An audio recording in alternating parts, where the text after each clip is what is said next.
Pourquoi cette banque américaine veut acheter autant d'actions de Renault?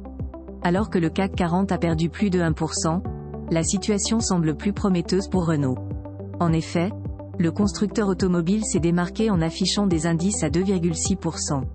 D'ailleurs, une banque américaine prévoit d'acheter autant d'actions du groupe aux losanges. Comment expliquer cet engouement? Réponse dans cette vidéo. Goldman Sachs soutient plus que jamais Renault. Goldman Sachs a décidé de réviser son conseil sur la marque automobile Renault. Pour preuve, elle a fait passer le titre de neutre à achat. Et pas seulement, si l'objectif de cours était à 51 € auparavant, la banque américaine l'a relevé à 70 €.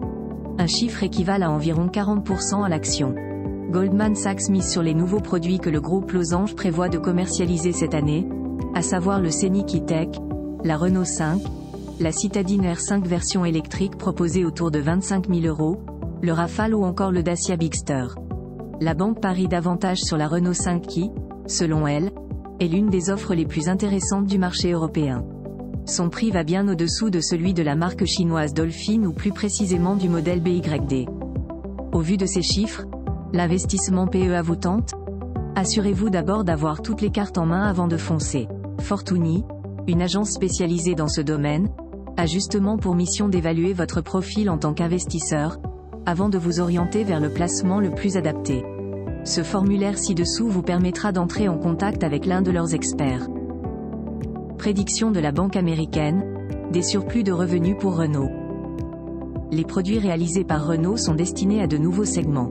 Ils montrent l'engagement continu de la marque à améliorer et innover ses offres, lui permettant de renforcer sa position sur le marché.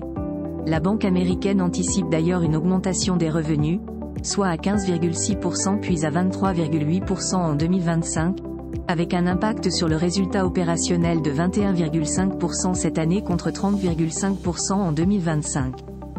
Goldman Sachs explique également que la stratégie de la Renaulution porte ses fruits. À titre de rappel, il s'agit d'une approche qui consiste à mettre l'accent sur la valeur au volume tout en limitant les coûts de production. Il est revenu sur le fait que les capacités de production de Renault ont chuté de près de 12% depuis l'année 2020. Une tendance maintenue également pour les coûts de personnel, soit une baisse de 10,6%. La réduction de la complexité industrielle devrait permettre au constructeur automobile de réaliser des économies. La banque américaine espère que ce dernier utilisera la plateforme CMF pour 77% de ses produits et pour 84% en 2025. Pour terminer, le groupe aux losanges a connu une forte évolution au cours des 2 dernières années, avec 3,1 milliards € de trésorerie générée. Confiant, Goldman Sachs prévoit que le cumul progresse jusqu'à 5,4 milliards € sur l'année 2024 et 2025. Mieux encore, après le versement de dividendes, d'ici la fin de l'année prochaine, la position de trésorerie de Renault pourrait aller autour des 11,4 milliards €.